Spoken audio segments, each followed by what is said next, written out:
yang insya Allah akan membantu jalannya sesi talk show pada kali ini dengan tema Peran Kebangsaan Muhammadiyah dalam Pergerakan Nasional Indonesia. Baik, sebelum saya memulai jalannya talk show pada kali hari ini, saya akan mengawali terlebih dahulu dengan sebuah pengetahuan pendek saya terkait organisasi Muhammadiyah ini. Mungkin sudah tidak asing lagi di telinga kita tentang Muhammadiyah, apalagi di bulan suci Ramadan ini gitu. Di awal-awal puasa kita sering mendengar gitu, ketika ada seseorang yang berkata orang-orang Muhammadiyah ini puasanya pertama gitu. Terus nanti mereka lebarannya itu di awal. Kadang kita belum pakai baju lebaran, tapi mereka udah pakai baju lebaran duluan gitu. Karena yang kita ketahui itu Muhammadiyah itu gitu, puasanya pada hari mereka sebelum ditetapkan oleh pemerintah tanggal sekian, mereka di hari sebelumnya sudah puasa gitu. Tetapi di sini saya sudah mengetahui itu sedikitnya tentang Muhammadiyah ini, di mana Muhammadiyah merupakan salah satu organisasi sosial dengan corak Islam yang telah berdiri sejak masa pergerakan nasional. Organisasi Muhammadiyah ini bersumber kepada Al-Quran dan Sunnah yang didirikan oleh Kiai Haji Ahmad Dahlan pada tanggal 18 November 1912 di Yogyakarta, yang kemudian menyebar ke seluruh Indonesia. Nama Muhammadiyah ini diambil dari kata Nabi Muhammad SAW, yang artinya umat Nabi Muhammad SAW atau pengikutnya Nabi Muhammad SAW. Pemberian nama Muhammadiyah ini dengan maksud supaya warga Muhammadiyah dapat mengikuti jejak Nabi Muhammad SAW di dalam segala tindakannya, dengan menjadikan jejak perjuangan Nabi Muhammad SAW sebagai contoh dan teladan. Selain itu juga karena asingnya nama Muhammadiyah bagi masyarakat umum pada saat itu, sehingga dapat menarik rasa ingin tahu masyarakat terhadap Muhammadiyah dan dapat memunculkan celah guna menyampaikan seluas-luasnya. Baik, pada talk show kali ini kami telah menghadirkan dua narasumber hebat kita, yang beliau adalah mahasiswa pendidikan sejarah di Universitas Sultan Ageng Tirtayasa. Mungkin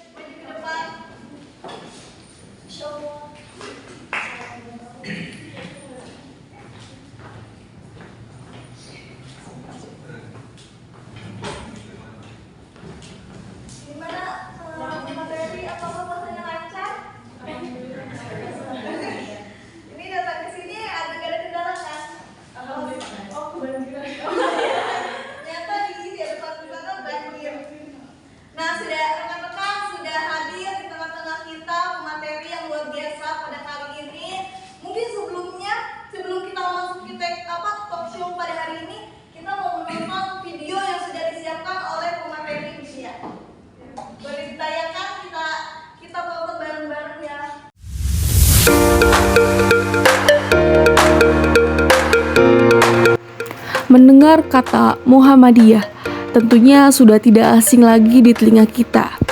Jadi Muhammadiyah itu apa sih?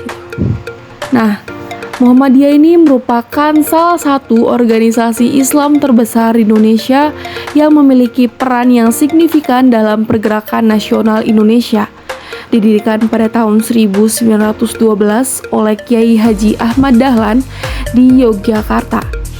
Muhammadiyah memiliki misi utama untuk memperbaiki dan meningkatkan kondisi umat Islam Indonesia melalui pendidikan, dakwah, dan pelayanan sosial.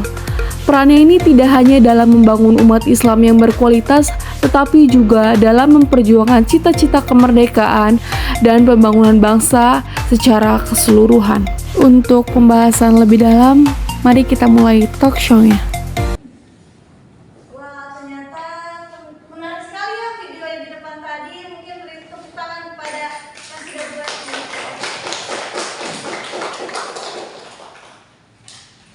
Audiens kalian sudah penasaran nih ya tentang seluk-beluk gitu, latar belakang dari bagaimana terbentuknya Muhammadiyah, atau juga hal-hal seputar ada nggak sih hal unik gitu ya pada saat pembentukan organisasi langsung saja ya kita tanya-tanya, kita kulik tuntas gitu tentang organisasi Muhammadiyah ini.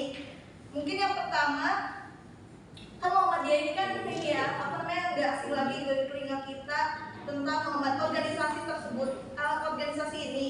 Tapi tentunya mungkin ada beberapa orang yang masih belum mengetahui bagaimana latar belakang sejarah lahirnya organisasi Muhammadiyah ini. Jadi bagaimana organisasi Muhammadiyah ini bisa terbentuk gitu ya? Mungkin bisa dijawab pertama oleh Kafia. Ya, sebelumnya terima kasih kepada moderator yang telah mempersilahkan kita gitu kan pada acara talk show kali ini.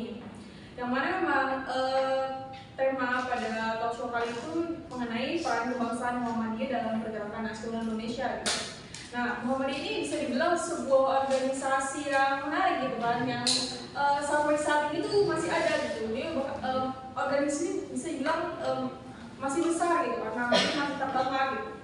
Jadi organisasi Muhammadiyah ini merupakan sebuah organisasi Islam yang didirikan oleh Kiai Haji Ahmad Dahlan pada tanggal 18 November 1912 di Jakarta. Lebih tepatnya itu di Kampung Kauman Jakarta gitu.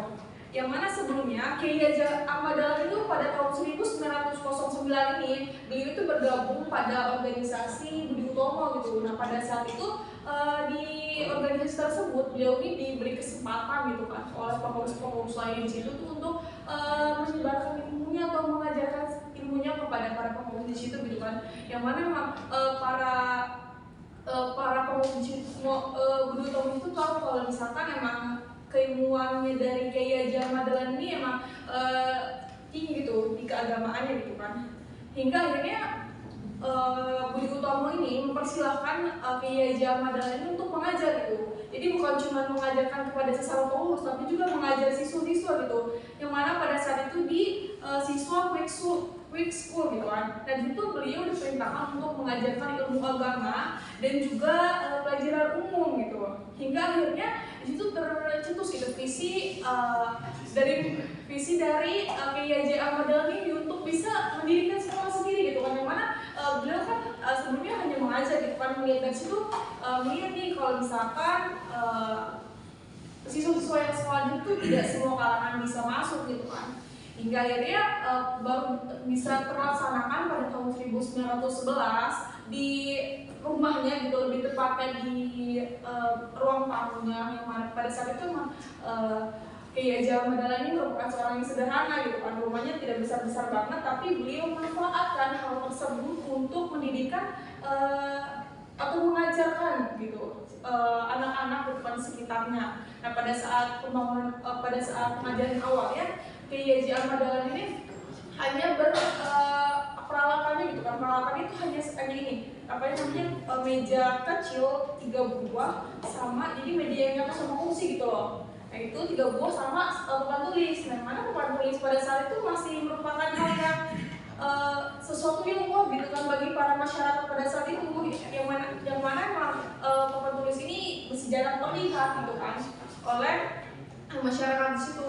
Nah pada saat awal bentukan ini pada tahun 1911 itu masih ada 9 siswa aja gitu kan, masih 9 siswa. Nah hingga akhirnya 1 tahun kemudian 1912 Kiai Haji Ahmad Dahlan ini akhirnya mendeklarasikan tuh organisasi Muhammadiyah ini, yang mana tujuan awalnya kan memang awalnya itu mensejahterakan pendidikan gitu kan, tapi selain itu juga beliau ini punya tujuan lainnya gitu kan, yang mana tentunya untuk mencerdaskan kehidupan bangsa dan juga mensejahterakan masyarakat gitu.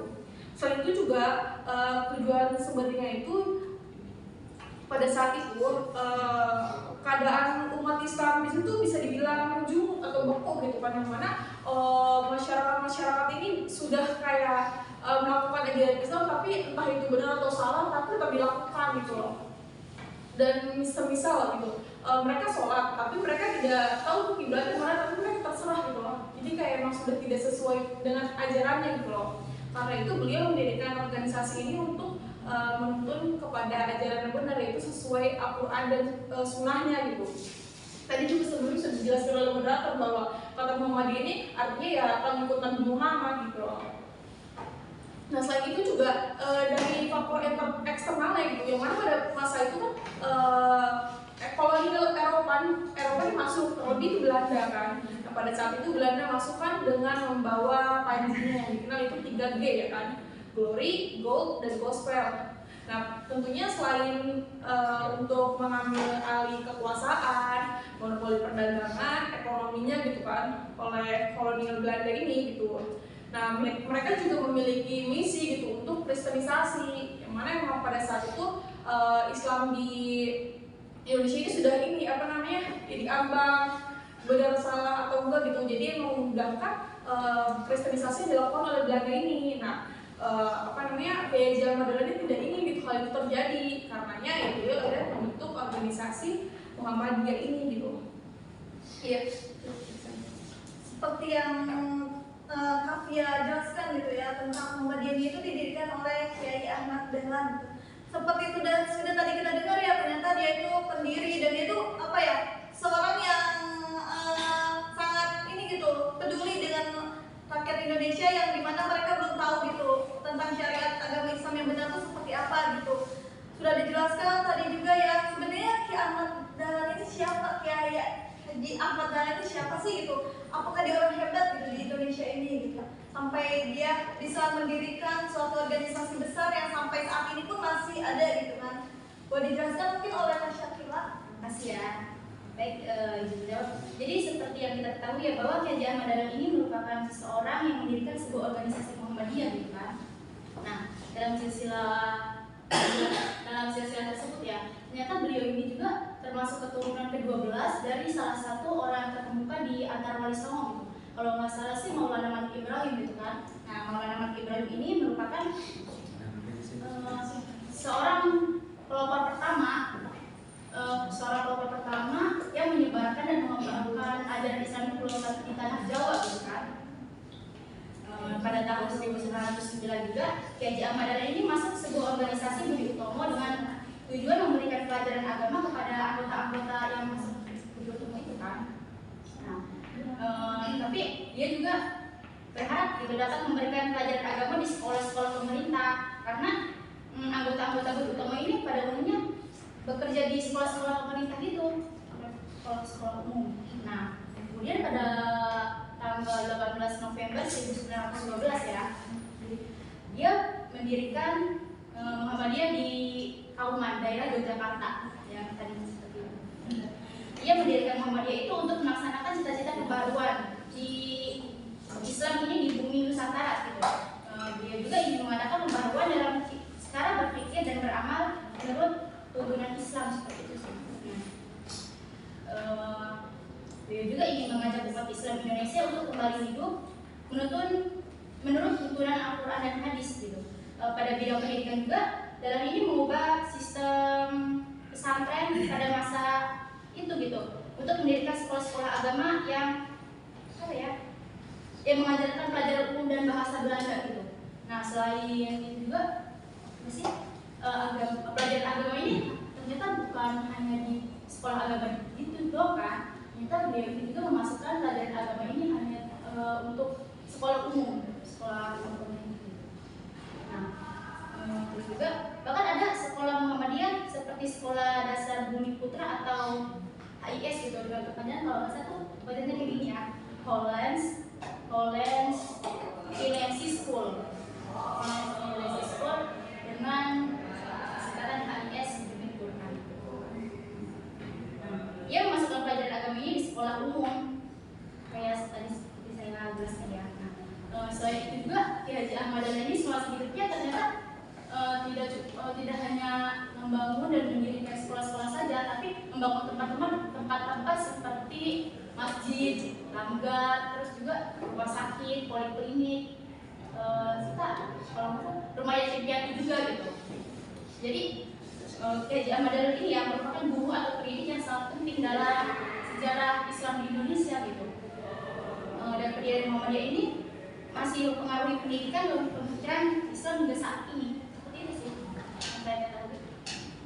Baik, seperti yang sudah dijelasin ya, ternyata Kiai Haji Ahmad Dahlan ini seorang yang luar biasa gitu di Indonesia ini gitu ya.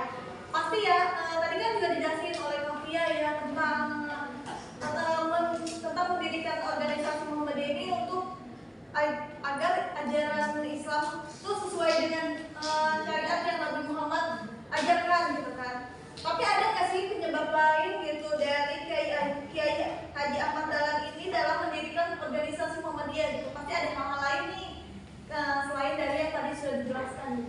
Ya baik, ini menyambungkan gitu.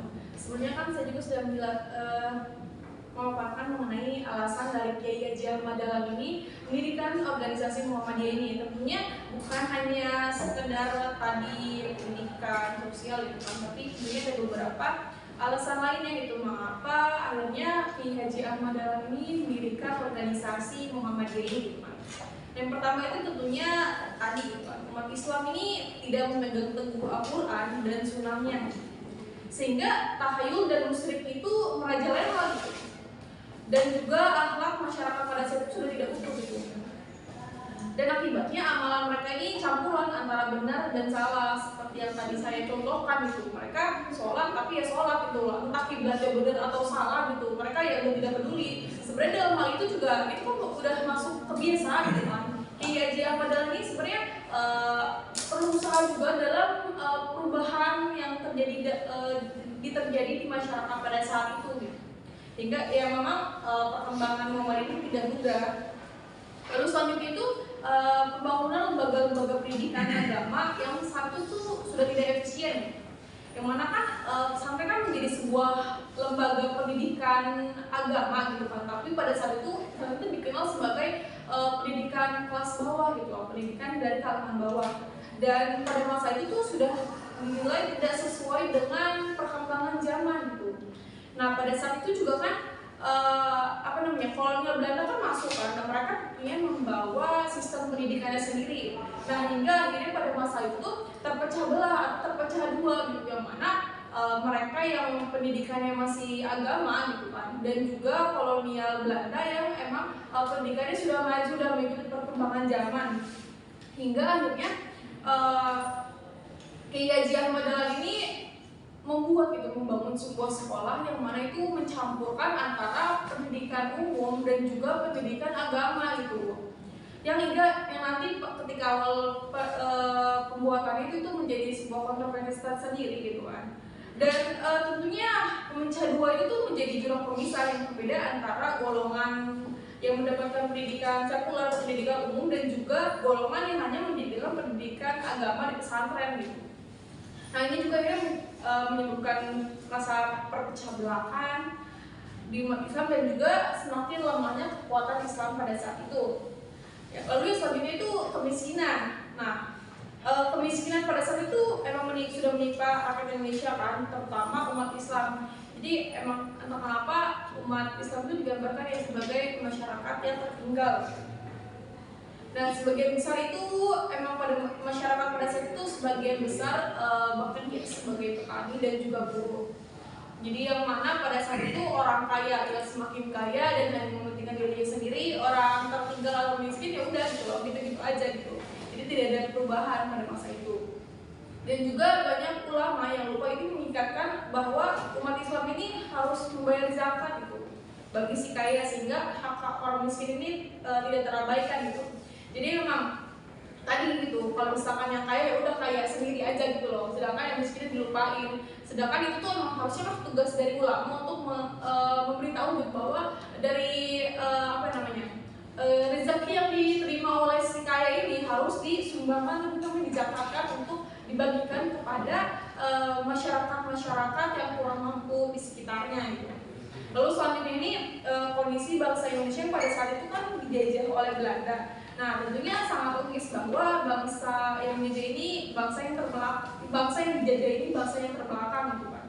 Nah pada saat itu kan penjajah Belanda ini bukan cuma sekedar menjajah gitu, bukan cuma menguasai mengatur kekuasaan, tapi juga memonopoli perdagangan, ekonominya, dan juga menyebarkan ideologi agama gitu. Jadi yang terjadi kristenisasi yang dilakukan oleh Belanda pada masa itu gitu. Sehingga akhirnya ini terbentuk visi dari Kiai Haji Ahmad Dahlan ini untuk membentuk sebuah organisasi yang untuk mengembangkan atau mencerdaskan kehidupan bangsa dan mensejahterakan kehidupan masyarakat Indonesia pada masa itu. Cukup. Wah ternyata masyarakat pada masa itu masih sangat individualisme gitu ya, masih masing-masing lah intinya, masih kayak ya udah yang orang yang kaya gitu makin kaya, yang miskin ya udah makin miskin gitu kan. Padahal ya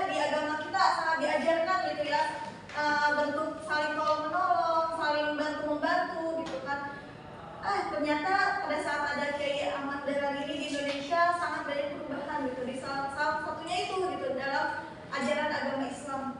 Nah, pada saat pertama kali didirikannya Muhammadiyah ini, pasti ya nggak langsung disukai oleh banyak orang gitu kan. Pasti ada reaksi, baik reaksi negatif atau positif dari masyarakat maupun dari pemerintahan Belanda. Apalagi pada saat itu kan masih dijajah ya oleh Belanda gitu. Jadi ada nggak sih gitu reaksi apa yang terjadi pada saat didirikannya organisasi Muhammadiyah ini gitu? Boleh dijelaskan oleh Kak Syafila? Sejak awal juga, Kiai Ahmad Dahlan ini telah menetapkan bahwa Muhammadiyah ini bukan organisasi politik, melainkan organisasi di bidang pendidikan. Gagasan pendirian Muhammadiyah ini mendapatkan pertentangan baik dari keluarga maupun dari masyarakat gitu. Berbagai fitnah dan kesulitan yang bertubi-tubi yang diberikan kepada Kiai Ahmad Dahlan ini, dia pernah dituduh juga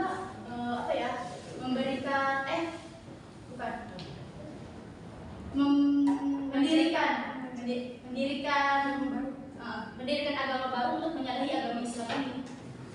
Dan juga bahkan dia juga pernah dituduh kayak palsu gitu. Nah, namun hasutan dan kita itu kan sabar dihadapi pada tanggal 20 Desember 1912, dia mengajukan permohonan kepada pemerintah Hindia Belanda untuk mendapatkan status badan hukum gitu. Namun permohonan itu tidak langsung disetujui gitu kan oleh pemerintah Hindia Belanda. Nah, selang 2 tahun kan permohonannya 1912 ya.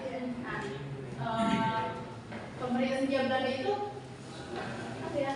baru menetapkan bahwa Kiai Ahmad Dahlan ini disetujuinya tahun 1914 gitu. Tapi itu juga hanya di Yogyakarta, dari Yogyakarta. Pasti kayak kenapa sih gitu? Pemerintah Hindia Belanda ini hanya mengizinkan di Yogyakarta gitu kan? Ya karena pemerintah Hindia Belanda ini juga rasa khawatir gitu dengan perkembangan yang didirikan oleh Kiai Ahmad Dahlan ini melalui organisasi ini gitu. Jadi boleh kali dari Kak Vivia mau menambahkan? Ya, mungkin dari pandangan saya gitu kan itu alasan mengapa Kiai Ahmad Dahlan ini dituntang dalam deklarasi organisasi Muhammadiyah ini. Nah, memang kan organisasi Muhammadiyah ini kan sebuah organisasi yang dimana untuk perubahan gitu kan atau perkembangan masyarakat pada saat itu. Gitu.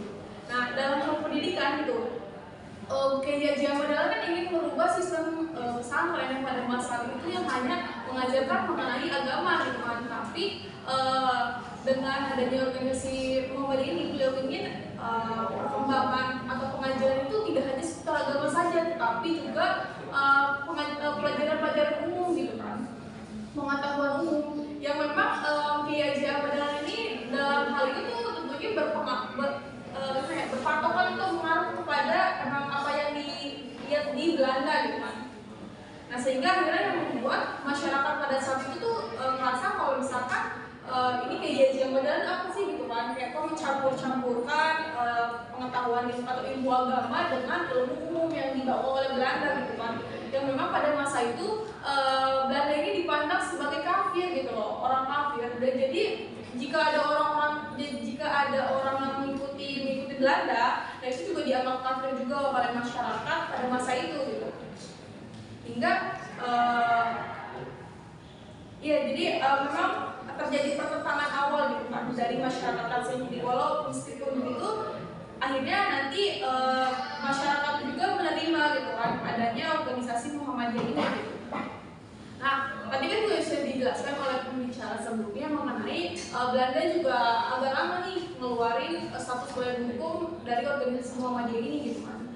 Karena memang pada saat itu kan berdiri organisasi-organisasi pergerakan nasional lainnya gitu kan, yang mana yang membuat Belanda ini takut gitu, ini nanti Muhammadiyah ini ingin mengarah kemana nih gitu kan, perkembangannya gitu kan, ingin mengarah apakah nanti akan mengancam kalau Belanda sendiri atau emang ya udah gitu kan, tidak mencampuri gitu, sehingga akhirnya ya Belanda waspada pada saat itu. Nah, tentunya pada saat itu juga Belanda akan memutuskan yang mana itu membatasi kegiatan yang dilakukan boleh berpusat di Yogyakarta gitu kan. Tapi meskipun begitu, Kiai Haji Ahmad Dahlan ini tentunya perlu perlu perluasan lebih gitu kan, yang mana di organisasi ini tentunya harus berkembang ke seluruh Indonesia gitu kan, tidak hanya di Yogyakarta aja. Hingga akhirnya beliau memutuskan untuk diam-diam pada saat itu dengan membentuk cabang-cabang di luar daerah ini, tapi tentunya tidak menggunakan nama Muhammadiyah pada masa itu. Jadi kan ini sistemnya masih sembunyi-sembunyi gitu kan ya. Nah, jadi misalkan itu Nurul Islam di Pekalongan, Al-Munir di Ujung Padang, dan juga Perkumpulan Sidik Amanah Tabligh Fatona atau SATF itu di Solo. Hingga akhirnya gagasan Ki Haji Ahmad Dahlan ini dikembangkan lebih lanjut gitu loh, dengan menggunakan konsep Muhammadiyah yang diajarkan agar umat Islam ini juga mengembangkan ekonomi gitu kan. Tadi juga dibuka mulai tujuan awalnya kan untuk memberantas kemiskinan gitu kan yang terjadi di umat Islam di Indonesia ini gitu kan. Karena itu organisasi Muhammadiyah ini juga mengajarkan mengenai pembangunan ekonomi, karena ya dari di Islam juga tidak ada larangan mengenai umat itu untuk menjadi kaya raya gitu kan. Tapi yang memang ada larangan untuk tidak boleh boros dan juga kikir. Nah, tentunya dengan memiliki kekayaan ini, beliau bisa memanfaatkan harta-hartanya itu untuk kepentingan sosial dan juga kepentingan organisasi itu gitu.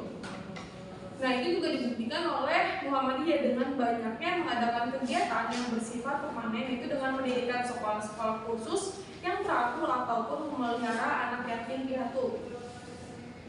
Ya. Wah, ternyata perjuangan Kiai Haji Ahmad Dahlan ini sudah seperti dakwahnya Rasulullah ya, yang kita ketahui itu secara sembunyi-sembunyi, secara terang-terangan gitu, terus secara terang-terangan gitu. Ternyata benar-benar Kiai Haji Ahmad Dahlan ini mengikuti jejak Rasulullah SAW gitu. Mungkin pertanyaan selanjutnya yaitu tentang kan tadi juga sudah dijelaskan gitu ya tentang perekonomian nih. Nah, jadi kan Muhammadiyah, organisasi Muhammadiyah ini pasti kan dia juga ingin mensejahterakan masyarakatnya bukan di dalam agama saja, pasti di dalam ekonomi, di dalam sosial, di dalam pendidikan dan lain-lainnya. Nah, kira-kira menurut pendapat kalian bagaimana cara Muhammadiyah pada saat itu untuk memenuhi gitu semua tujuan-tujuan yang ingin dicapai oleh Muhammadiyah tersebut? Iya, banyak izin jawab kan. Nah, pada saat itu kan memang ya tujuan Muhammadiyah ini tidak sedikit gitu kan. Tujuan pembuatan ini tentunya banyak, beberapa hal atau aspek yang membuat akhirnya memutuskan Kiai Haji Ahmad Dahlan ini mendirikan organisasi Muhammadiyah ini. Nah, tentunya dalam hal memenuhi tujuan dari organisasi Muhammadiyah ini, beliau ini akhirnya memutuskan untuk membuat lembaga-lembaga atau organisasi-organisasi di bawah dari Muhammadiyah ini gitu. Nah, misalkan yang pertama itu ada PKU atau Penolong Kesengsaraan Umum, yang mana organisasi atau lembaga ini tuh bergerak dalam usaha membantu orang-orang miskin, yatim piatu, korban bencana alam, dan juga mendirikan sebuah klinik-klinik kesehatan. Jadi emang lembaga ini tuh lebih condong atau mengarah kepada kegiatan sosialnya gitu. Lalu kemudian ada Aisyah. Nah, organisasi ini organisasi wanita gitu kan, yang mana emang menitik beratkan perhatiannya pada kedudukan wanita itu sebagai ibu dan juga pendidik yang mempunyai tanggung jawab besar untuk kemajuan masyarakat melalui asuhan dan pendidikan anak, dan mengkoordinasi kegiatan remaja putri ini dalam Nasyiatul Aisyah. Jadi yang memegang atau misalkan yang mengetuai lembaga ini tuh istrinya gitu. Pada saat itu istrinya dari Kiai Haji Ahmad Dahlan tersendiri gitu. Lalu selanjutnya itu ada Hizbul Watan. Nah, ini itu merupakan sebuah organisasi kepanduan Muhammadiyah yang berasaskan Islam. Nah, Hizbul Watan ini didirikan itu untuk menyiapkan dan membina anak, remaja, dan pemuda yang memiliki akidah, mental, dan fisik yang berilmu dan berteknologi serta berakhlakul karimah dengan tujuan untuk mewujudkan pribadi muslim yang sebenar-benarnya gitu dan siap menjadi kader persyarikatan umat dan bangsa yang dibentuk pada tahun 1918 oleh Kiai Haji Ahmad Dahlan. Atau mungkin Hizbul Watan ini pada saat itu disebut sebagai gerakan pramuka gitu. Memang pada saat itu Kiai Haji Ahmad Dahlan ini sudah memperhatikan bagaimana anak-anak muda pada saat itu ya untuk dikembangkan gitu loh. Yang mana emang tempatnya itu ada yang namanya lembaga Hizbul Watan gitu, yang secara khusus dikembangkan oleh Kiai Haji Ahmad Dahlan ini untuk ya mengembangkan potensi lagi gitu lebih dari anak-anak muda pada saat itu.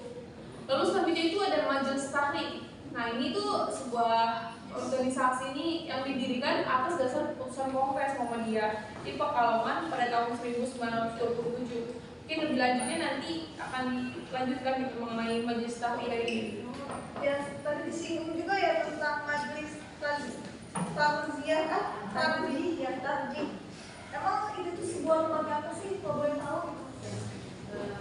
Jadi majelis tajih ini didirikan memang tidak bersamaan gitu ya dengan Muhammadiyah gitu kan.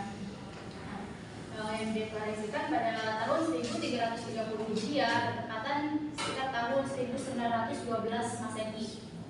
Nah, keberadaan majelis tajih ini dalam Muhammadiyah ini merupakan hasil keputusan Kongres Muhammadiyah ke-16 di Pekalongan pada tahun 1927. Nah, yang saat itu pemimpin pusat Muhammadiyah ini dibawa ke pemimpinan Haji Ibrahim sekitar 1878 sampai 1934. Nah, pada kongres itu diusulkan juga perlunya Muhammadiyah ini memiliki majelis yang melayani persoalan-persoalan hukum gitu. Persoalan-persoalan hukum melalui juga persoalan-persoalan hukum ini dihadapi warga Muhammadiyah untuk dapat diputuskan oleh majelis yang sehingga warga Muhammadiyah ini tidak terbelah ke dalam berbagai pendapat dalam mengamalkan ajaran Islam khususnya terkait dengan masalah ilahiyah ya. Kemudian ada Haji Mas Mansur ya. Haji Mas Mansur ini ketua pemimpin wilayah Muhammadiyah di Jawa Timur selaku peserta kongres ini mengusulkan pada Kongres Muhammadiyah ke-16 dan Muhammadiyah ini dibentuk 3 majelis. Yang pertama ada majelis tahqiq, yang kedua ada majelis tanfiz, dan yang ketiga ada majelis tafsiri. Gerakan tasbih dalam Muhammadiyah ini memiliki 2 makna gitu kan. Yang pertama ada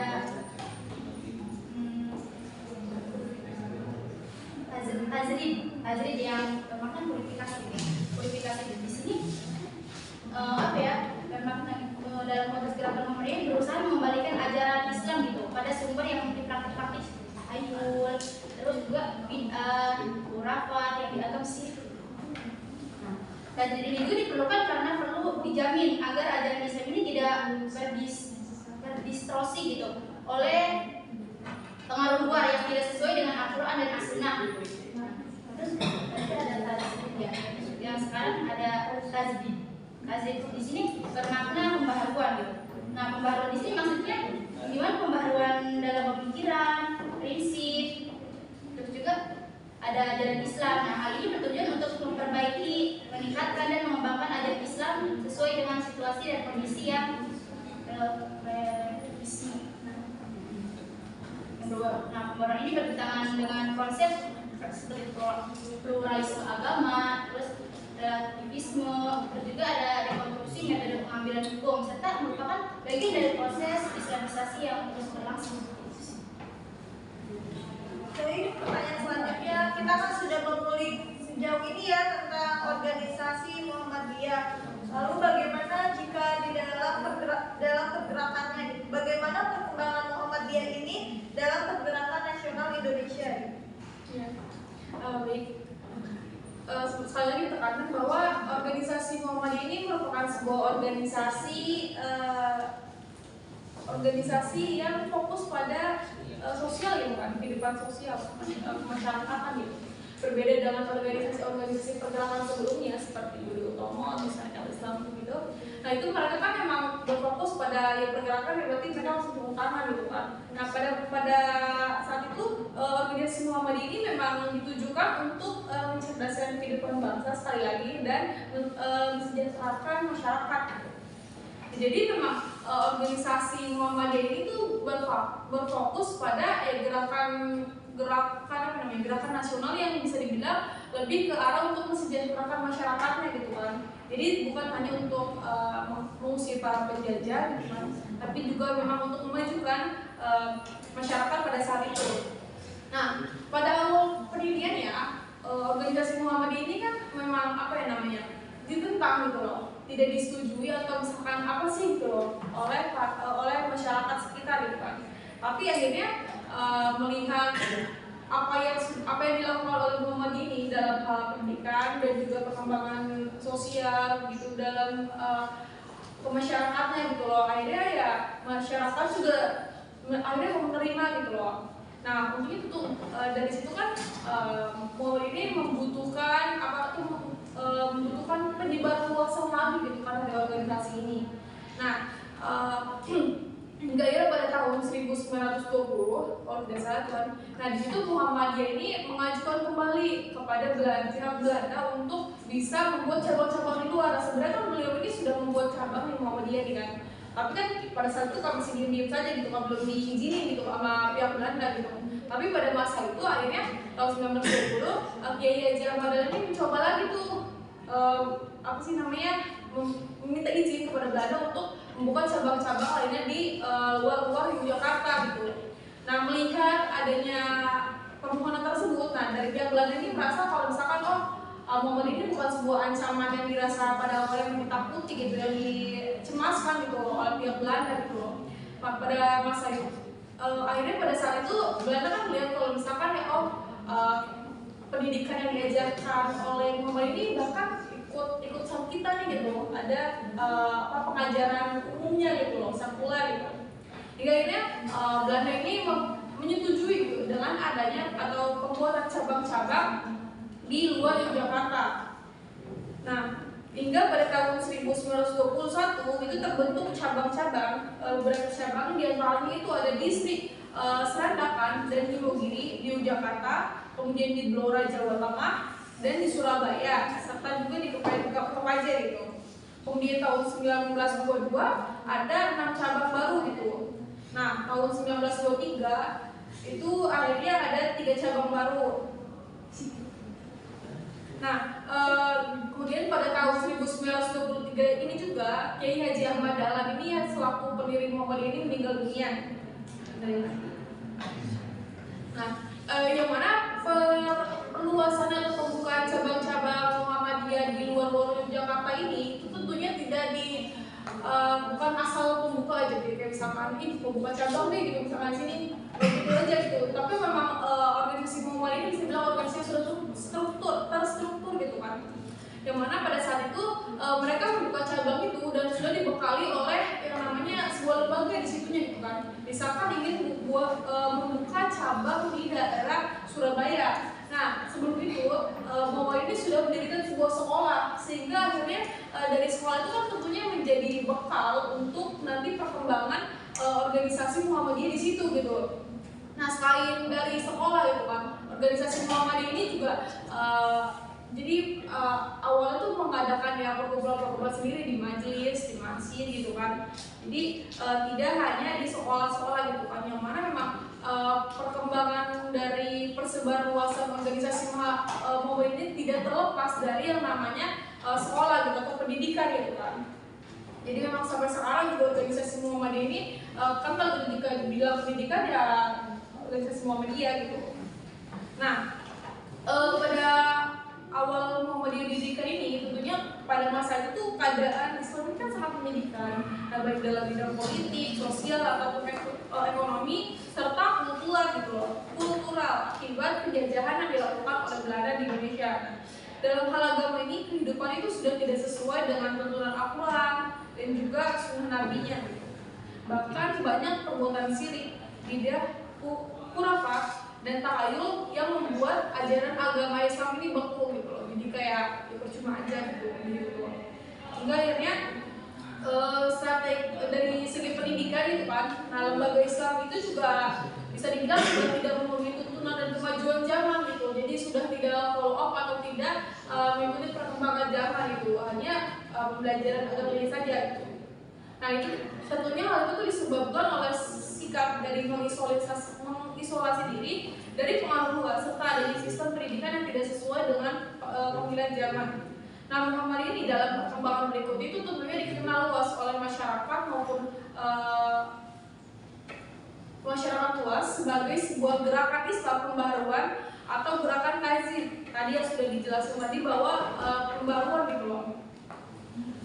Muhammadiyah ini memiliki watak pembaruan yang dikenal sebagai gerakan reformasi dan gerakan modernisasi Islam yang berkiprah dalam mewujudkan ajaran Islam yang selaras dengan semangat kemajuan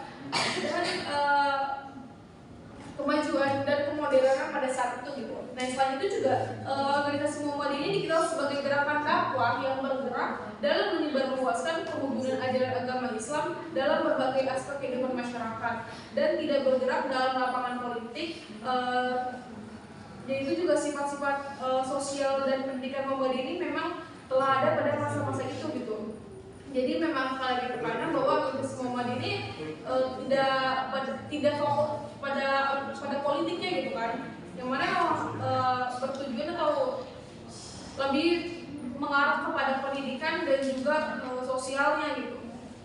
Dan organisasi Muhammadiyah ini cara penyebar luasannya tentunya itu dengan pendirian apa ya namanya pendirian sekolah gitu, dan juga dengan dakwah seperti itu.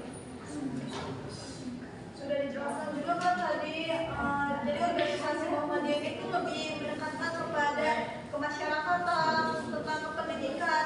Tapi bagaimana sih dengan peran Muhammadiyah dalam pergerakan kemerdekaan Indonesia?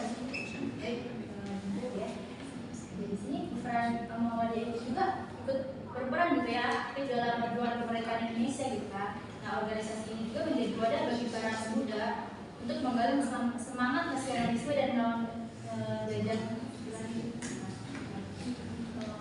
Di sini ada peran beberapa sih, ada peran Muhammadiyah yang gitu ya dalam kemerdekaan Indonesia. Yang pertama adalah perkembangan dan pengaruh Muhammadiyah. Nah yang dimana seiring berjalannya waktu Muhammadiyah ini terus berkembang dan memiliki pengaruh yang luas gitu di Indonesia. Nah organisasi ini juga telah membentuk banyak lembaga seperti pendidikan, rumah sakit, terus juga lembaga kesejahteraan sosial di seluruh negeri gitu. Nah Muhammadiyah juga memiliki jaringan organisasi pemuda yang aktif dalam berbagai kegiatan seperti sosial, agama, dan kebudayaan. Terus di sini ada kontribusi Muhammadiyah dalam bidang sosial dan kemanusiaan. Gimana dari lembaga-lembaga sosialnya Muhammadiyah juga memberikan bantuan dan pelayanan kepada masyarakat yang membutuhkan gitu. Terutama dalam situasi darurat seperti bencana alam, konflik sosial, kemiskinan dan kesejahteraan gitu yang Muhammadiyah mungkin. Nah, terus juga Muhammadiyah juga aktif gitu dalam memberikan bantuan kemanusiaan, penyediaan layanan kesehatan dan pendidikan kepada masyarakat yang membutuhkan. Yang ketiga di sini adalah peran Muhammadiyah, transformasi Muhammadiyah di era modern gitu. Nah, seiring dengan perkembangannya zaman, Muhammadiyah ini mengalami transformasi dalam menjawab tantangan sosial dan keagamaan yang muncul gitu. Nah, organisasi ini terus beradaptasi dengan perubahan zaman yang mengimplementasikan strategi yang relevan dalam upaya memperkuat posisi dalam masyarakat ini gitu. Terus ada juga yang tadi ketiga ya, udah tiga kan. Nah sekarang keempat itu pemerintah dan pengaruh Muhammadiyah di masyarakat. Muhammadiyah ini telah diterima gitu secara luas oleh masyarakat Indonesia baik di luar kota maupun pedesaan gitu kan. Nah gerakan ini juga memiliki jutaan anggota dan pendukung yang aktif dalam kegiatan keagamaan dan sosial gitu. Nah pemikiran dalam pendekatan Muhammadiyah ini dalam memadukan ajaran Islam ini dengan pembangunan sosial telah memberikan dampak yang signifikan gitu bagi perkembangan umat muslim dan masyarakat Indonesia secara keseluruhan gitu. Juga ada di sini ada kontribusi Muhammadiyah dalam dialog antar agama. Ternyata Muhammadiyah ini juga terlibat gitu dalam dialog antar agama dengan komunitas agama lain di Indonesia gitu kan. Gerakan ini mempromosikan toleransi, kerjasama, terus juga saling pengertian antara umat beragama sebagai bagian dari upaya membangun kerukunan dan keharmonisan di Nusantara gitu. Sini yang terakhir ya, peran Muhammadiyah dan Gerakan Nasional Indonesia di mana ada depan Muhammadiyah gitu. Masa depan Muhammadiyah ini gimana Muhammadiyah sebagai gerakan Islam reformis ini terus berupaya menghadapi tantangan dan peluang di masa depan gitu. Nah, organisasi ini berkomitmen untuk terus memajukan pendidikan, kesejahteraan sosial, dan pengembangan keagamaan umat muslim. Nah, Muhammadiyah juga akan terus berperan dalam membangun masyarakat yang beradab, adil, dan bermartabat. Izin menambahkan sedikit itu kan peranan dari Muhammadiyah di apa namanya di kemerdekaan ya kan. Nah pada saat itu Ir Soekarno yang seperti kita tahu sebagai presiden pertama Indonesia, nah beliau ini juga termasuk ke dalam bagian dari Muhammadiyah ini gitu. Bahkan Ir Soekarno ini sempat menjadi pengajar gitu kan. Pada saat pengasingannya beliau ini mendalami atau bergabung dengan organisasi Muhammadiyah ini pada saat itu. Kemudian Buya Hamka gitu kan, Buya Hamka. Nah beliau ini merupakan bagian dari organisasi Muhammadiyah ini gitu kan, dan juga menjadi ketua MUI pertama di Indonesia gitu. Ya. Nah ternyata tadi itu pertanyaan terakhir dari talk show pada hari ini sudah diceritakan secara panjang dan detail gitu tentang latar belakang itu mengenai berdirinya organisasi Muhammadiyah ini. Sebelum kita memasuki sesi selanjutnya, ada gitu tayangan video tuh tentang organisasi Muhammadiyah. Kayaknya para penonton udah pada ngantuk ya, udah agak sabar untuk sesi tanya jawab. Tadi saya lihat Ujuk juga udah menyiapkan pertanyaan. Tenang mas, nanti ada sesi tanya jawab.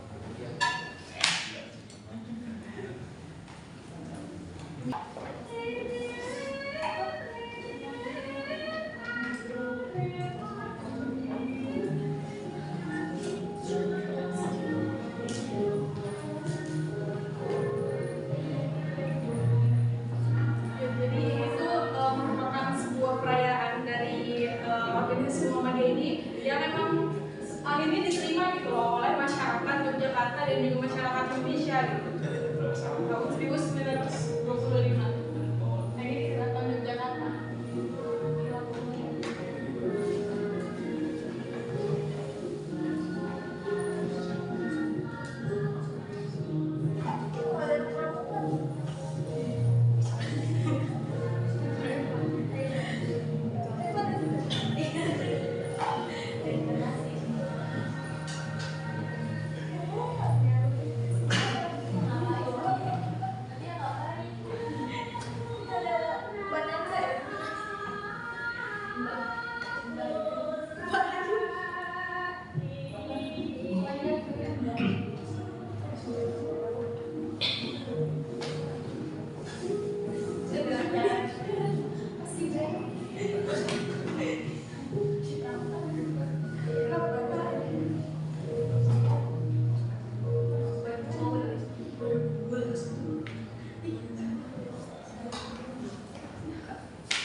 Ketua Pimpinan Pusat Muhammadiyah tahun 1923 sampai 1933 gitu.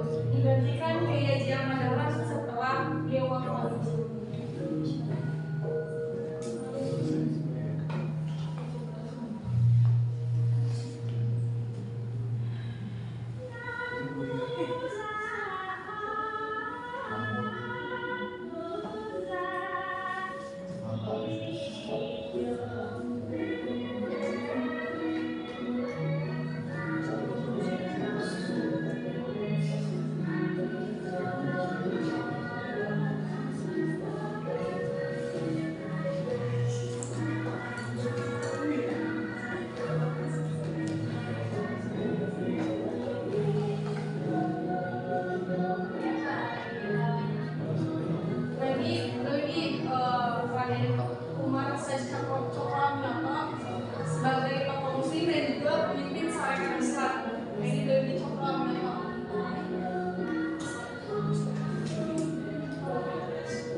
menggambarkan bagaimana kondisi atau perayaan Muhammadiyah pada masa itu, tepatnya tahun 1925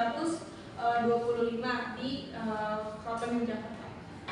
Mungkin mengingat waktu juga ya, kita juga belum ada masih ada sesi yang selanjutnya, nanti bisa kalian tonton. Tadi juga udah ada di YouTube ternyata kan, tentang perayaan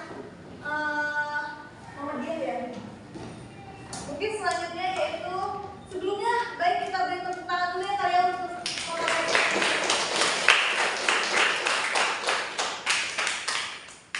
Alhamdulillah kedua pemateri telah menyampaikan materinya, dan selanjutnya kita akan membuka sesi tanya jawab. Adapun ketentuan yang harus diperhatikan oleh rekan-rekan semua. Yang pertama itu, silakan ketika kalian bertanya, silakan menyebut identitasnya terlebih dahulu. Kemudian ajukan pertanyaan secara singkat, padat dan jelas. Mungkin baik ada yang ingin bertanya untuk kepada pemateri gitu. Masih ada yang dibingungin kan gitu dari kalian gitu. Mungkin tadi pada saat menjelaskan pemateri ada yang terlewat dan membuat kalian bingung. Apakah dari para audiens ada yang ingin bertanya? Boleh silakan. Baik, pertama nama saya Pak Budha. Tadi sempat membahas Muhammadiyah itu organisasi pendidikan. Jadi saya ingin bertanya, apa sih yang membedakan sekolah Muhammadiyah dengan sekolah pemerintahan yang lain? Terima kasih. Itu aja. Pada masa itu apa pada Sekarang.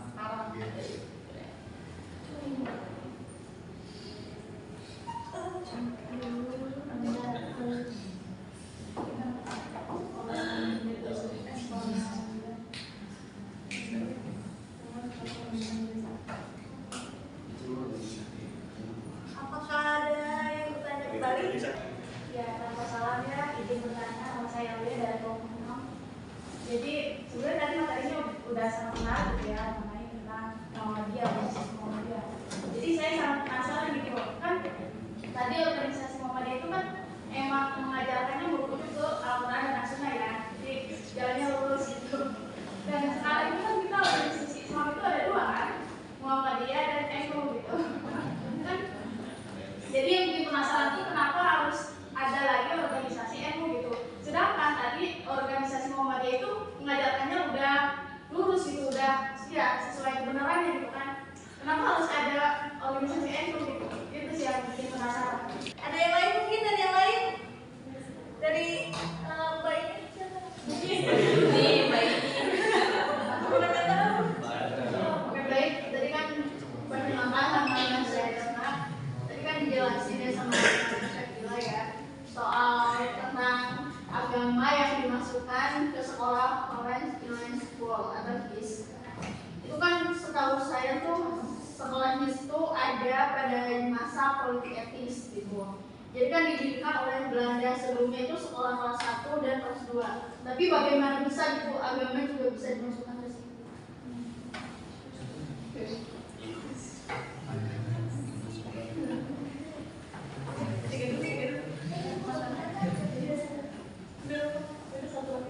Yaudah, boleh. Terakhir ya, pertanyaan terakhir. Boleh sih. Boleh kepada Bapak ini. Perkenalkan saya Michelle Wisman. Ini pertanyaan mengenai latar belakang Ahmad Dahlan sih sebagai pendiri Muhammadiyah ini. Tadi kan udah dijelasin bahwasanya latar belakang silsilah gitu. Yang saya tanyakan itu ini sih latar belakang pendidikan Ahmad Dahlan. Kenapa bisa sampai timbul kesadaran bahwasanya di Islam pada masa itu tuh udah sesat gitu. Dan juga yang kedua ini sih mengenai pergerakan yang dilakukan oleh Muhammadiyah ini. Setahu saya itu ada apa tuh namanya Muhammadiyah pers ya, pers gitu. Pergerakan melalui pers ya. Yang saya tanyakan apa sih yang dilakukan Muhammadiyah ini, terutama pada pergerakan di bidang pers itu, apa aja yang menjadi fokus itu di bidang pers ini, itu sih.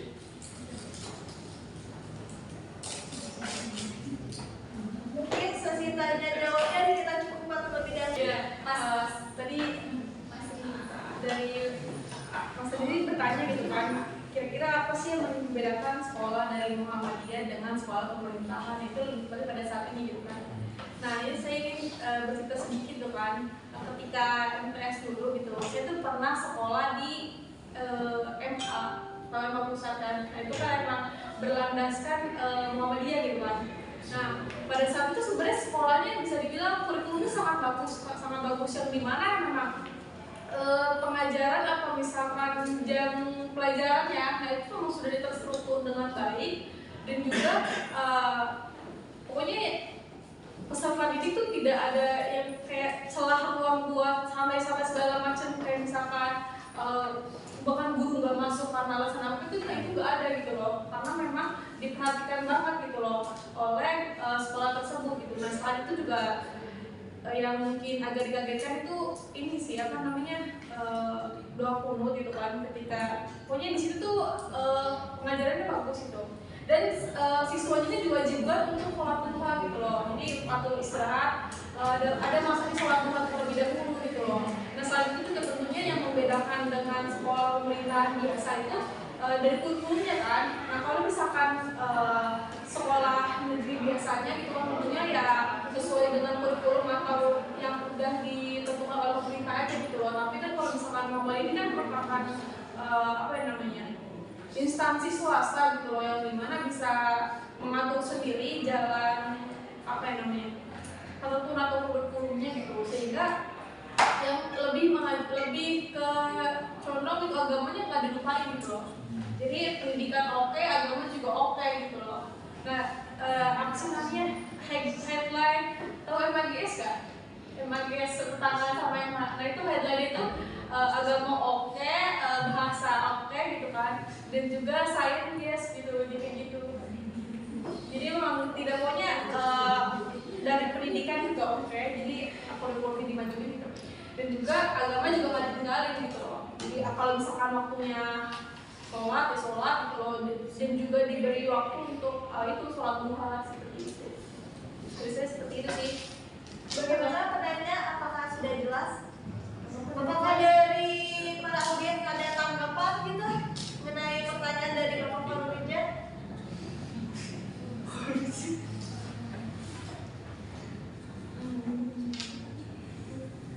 Mungkin jawaban dari pemateri sudah sangat jelas ya. Bisa dilanjutkan ke pertanyaan selanjutnya. Ini pertanyaan yang kedua ini dari saudara Lia, ini lebih ke nah, saudari kan bertanya kan kayak misalkan Muhammadiyah ini kan sebuah organisasi bisa dibilang kayak ya udah gitu udah bagus banget nih, pendidikan udah oke gitu, dalam pelayanan sosial dan masyarakatnya juga udah oke. Terus kenapa pada saat itu MUI muncul gitu loh?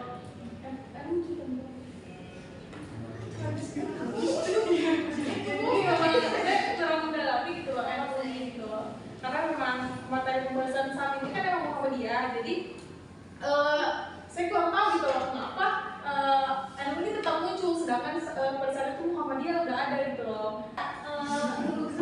Bagaimana jawaban dari pemateri kalau ya? Kurang puas sih, tapi tadi kan pendidikan gitu kan. Tadi Mbak Idin bertanya kayak hiskan adanya pada mas politik etis gitu kan. Nah, kenapa ajaran agama Muhammadiyah ini diperlukan gitu? Kalau lebih seperti itu. Dimasukkan gitu. Dia dimasukkan gitu kan pada ajaran atau sekolah ini gitu. Kenapa? Itu kan disampaikan atau dijawab langsung oleh presenter kedua. Iya, Menjawab ya, Mbak Desma. Iya, Bu Desma. Tadi kan mengenai ini sih ya, kenapa gitu? Karena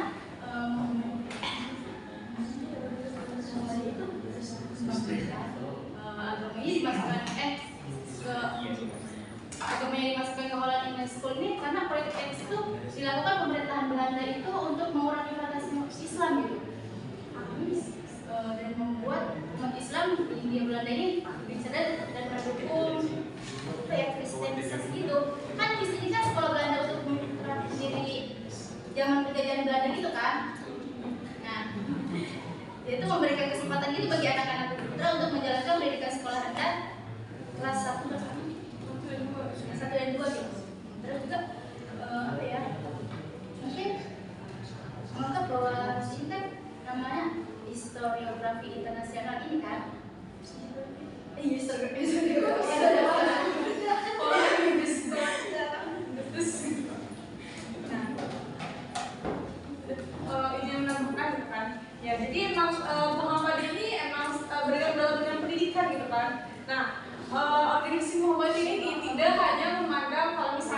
mahasiswa berarti kamu Islam. Jadi memang organisasi Muhammadiyah ini tidak memaksakan gitu loh siswa-siswanya untuk yang tadinya tidak Islam tapi disuruh masuk Islam, tidak gitu loh. Sebenarnya pengajaran agama yang dilakukan itu lebih kepada akhlakul karimah gitu kan, untuk apa ya, pencerdasan kehidupan bangsa gitu kan.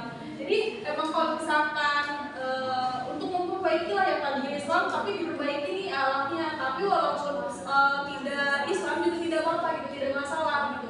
Jadi memang organisasi Muhammad ini tidak hanya ya apa ya, sekolah Islam aja gitu loh, tapi masyarakat atau misalkan masyarakat golongan lainnya gitu, misalkan dari agama-agama lainnya bisa tetap bersekolah di sekolah Muhammadiyah ini gitu loh. Nah itu kan itu kenapa di sini di HIS ini agama itu diperlukan, karena tadi yang sudah disebutkan sebelumnya bahwa di sini kan pada awalnya dibentuk oleh berantakan karena politik etis gitu kan. Nah dirasa di situ Islam ini mulai kayak ya udah dihapus gitu loh. Nah Muhammadiyah sadar nih hal tersebut, jadinya masukin tuh kayak yang mencoba monopoli lah pendidikan yang ada di situ dan memasukkan ajaran agama gitu loh. Jadi biar nggak lupa lah gitu yang apa yang namanya Islam tuh biar tetap Islam gitu loh. Yang tadinya bukan Islam mungkin ya kalau mau penasaran boleh gitu loh gitu.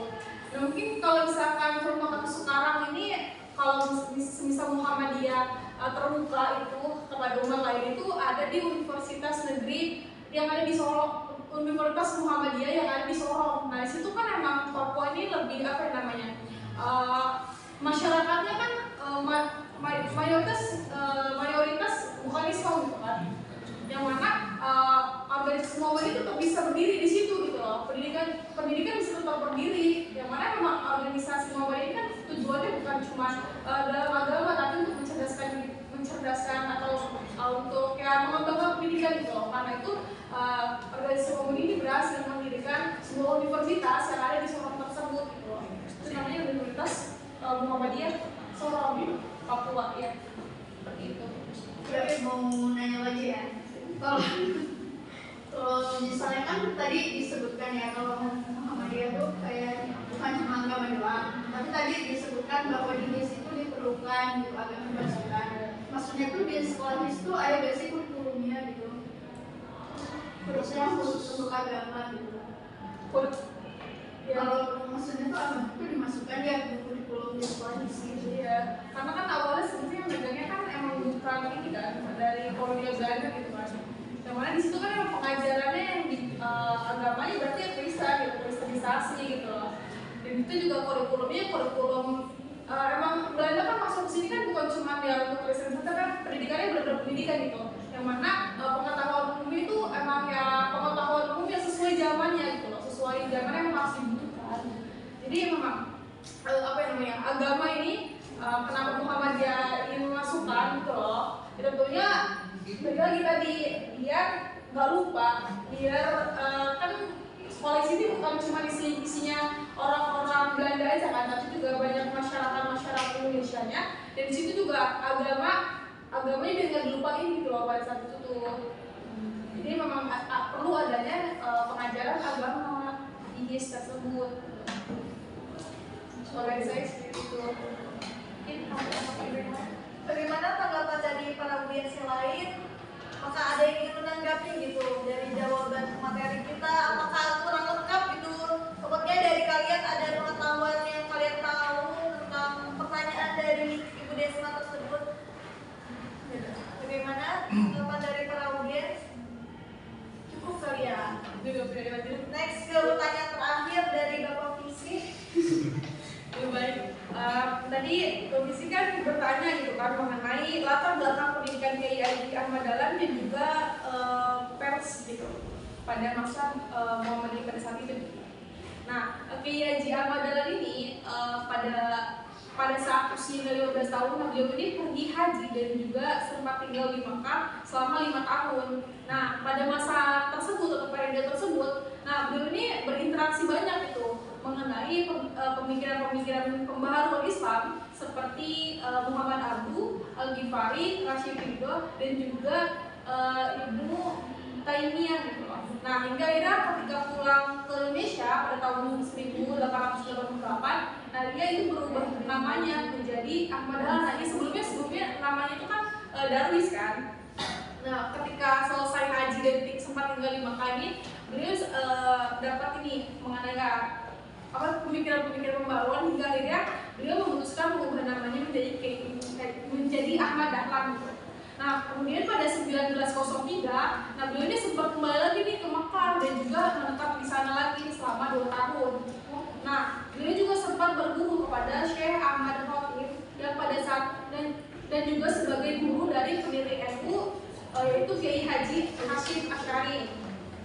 Nah, sepulang dari Mekah ini, beliau ini sempat jadi beliau akhirnya membantu bapaknya. Jadi kan bapaknya mau mengelola sebuah majlis gitu kan. Dan situ beliau ini menjadi pengajar di situ, membantu menyebarkan ya agama Islam yang apa yang sudah dia dapatkan di Mekah itu ke masyarakat Yogyakarta yang sekitarnya gitu.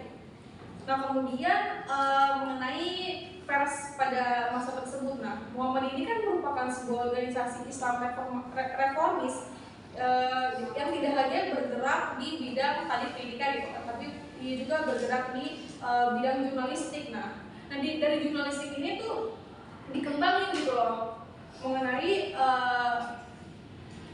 inspirasi dan juga kiprahnya dalam bidang pers melalui Fastlogit Award gitu. Yang mana ini merupakan ajang kompetensi yang meningkatkan tradisi jurnalistik dan literasi. Nah, organisasi ini juga memiliki generasi penulis dan jurnalis yang andal dan mampu menuliskan apa yang menjadi misi dan visi gerakan dakwah Muhammadiyah ini gitu. Nah, saat itu juga Muhammadiyah ini mengumpulkan bahan penulisan yang terdiri dari artikel, tafsir, esai, serta artikel opini yang membantu mengumpulkan menjadi bahan penulisan buku gitu. Kayaknya Muhammadiyah juga menerbitkan sebuah buku gitu kan. Seperti itu.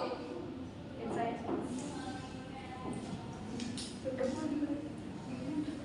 Gimana dari para audiens, apakah ada tanggapan? Sisi yang lain boleh. Boleh. Sebenarnya ngomongin tentang pers masa Islam gitu ya, yang dimana adanya kesadaran gitu tuh orang-orang yang beragama Islam gitu yang dulunya kerja di daerah di penerbit milik Belanda gitu ya, yang nantinya akan munculnya di abad ke-20 dari mana masa pers Islam yang nantinya juga ada gitu di salah satu organisasi Islam yaitu Muhammadiyah ini kan, jadi mana pembuatan ada beberapa gitu contoh dalam pergerakan pers itu, salah satunya adalah majalah Suara Muhammadiyah yang tahun kalau nggak salah tahun 1915, 3 tahun setelah berdirinya Muhammadiyah itu sendiri, yang dimana emang fokusnya tuh dulu pada awal-awal tuh kayak semacam karena kesadaran mereka gitu, yang dimana kelahiran ide-ide pemikiran yang dimana tentang perjuangan zaman dulu dituangkan gitu dalam majalah-majalah tadi, yang dimana nantinya format-format yang sudah ditentukan sama organisasi sendiri dari Muhammadiyah itu terbentuk dalam majalah Suara Muhammadiyah itu sendiri, yang nantinya bakal ada sebagai fungsinya tuh juga tadi kan yang ditanyain sama Visi kan tentang fungsinya ya. Kalau untuk fungsinya itu lebih ke sebagai alat penyebar komunikasi gitu pada awalnya ya, sebagai alat penyebar komunikasi ya, yang tadi udah disebutin juga sama presenter mengenai yang tadi apa-apa aja gitu yang disuarakan itu di alat komunikasi tadi. Dan kalau untuk fungsinya sebenarnya fungsi utamanya sih sebagai alat komunikasi pada awal-awalnya, alat komunikasi tentang penyebaran pemikiran, ide, kritisi, dan juga ini ada juga penyebaran keaktifan gitu. Muhammadiyah ini tuh dalam versi juga mulai tahun 1927 sampai 1942 kalau nggak salah. Itu juga muncul gitu majalah-majalah baru, majalah-majalah baru, terus dan yang lain-lainnya juga yang menyebabkan sebenarnya pers dari organisasi Muhammadiyah ini juga perlu gitu perlu dicermati lagi gitu, karena dengan adanya pers di tubuh organisasi Muhammadiyah ini juga sebenarnya fungsi dari pers itu sendiri itu muncul gitu tuh dalam nadi masyarakat Islam atau pers Islam gitu. Yang juga sebagai mungkin bisa jadi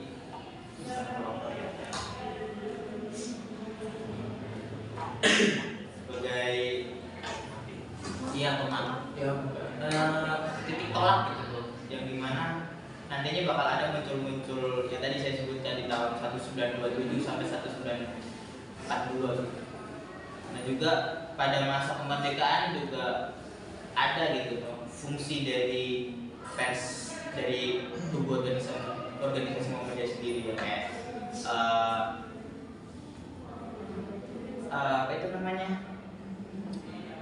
saya lupa, ini tentang sebelumnya ya, sebelum kemerdekaan, tentang 1928 ya, tentang Sumpah Pemuda itu juga dimuat juga di majalah itu, yang ternyata emang dari dulu tuh emang udah vokal gitu tuh ternyata organisasi pers Muhammadiyah ya, kayak contohnya yang paling terkenal sih Suara Muhammadiyah ya, terus yang lainnya kayak Rumah Perubahan, terus majalah Aisyah dan lain-lain juga itu emang vokal gitu dari dulunya itu sih. Tapi kalau untuk fungsi yang ditanyain fungsikan tadi kan fungsi ya, fungsinya ya itu tadi sebagai alat komunikasi gitu. Cukup. Terima kasih kepada Bapak Fauzan yang telah menyampaikan tanggapannya gitu ya mengenai organisasi Muhammadiyah ini. Udah sejauh mana pertanyaannya? Baik, sebelum saya menutup talk show pada hari ini, saya akan membacakan kesimpulan di mana Muhammadiyah merupakan organisasi Islam yang telah dikenal jauh sebelum Indonesia merdeka.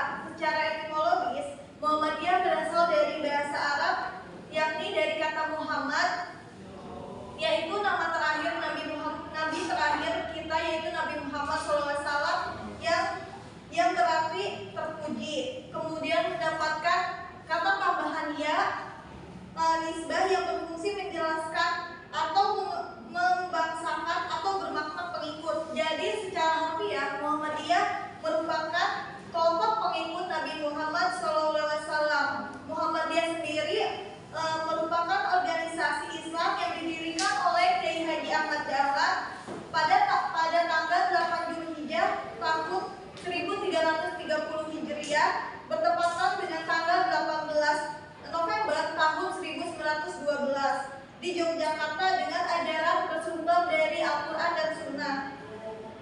Muhammadiyah lahir tidak dalam situasi kosong. Ketika organisasi ini didirikan pada 1912, Indonesia masih merupakan daerah jajahan yang dijajah oleh Belanda.